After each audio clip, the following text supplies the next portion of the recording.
As a whole, when I joined it, I had no idea what it was. It's just one of those things you hear over the announcements, and it's like human rights. And I was like, oh, that sounds kind of cool.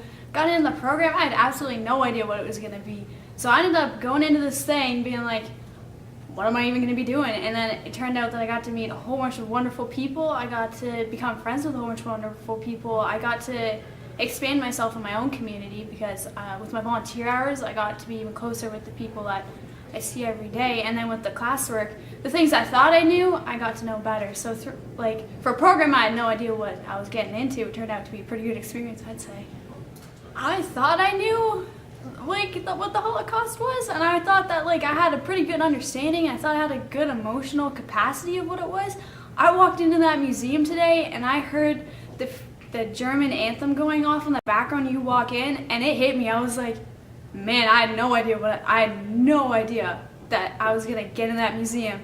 2 seconds in, I was almost in tears. I was like, this is a real life experience. So for me, I'm able to contrast the difference, because when you're just in school and you hear about these sad things, it's like, well, that's sad, it's like, that's unfortunate, but when you actually can put yourself in that person's place and you get to be in an institution like the one we went to today, it completely changes your outlook on everything.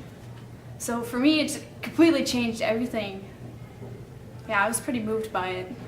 Gandhi once said that we have to be the change that we want to see in the world. So I think that when you hear that question, what change are you going to make, we all kind of step back and we're like, we can't make change, we're just one person.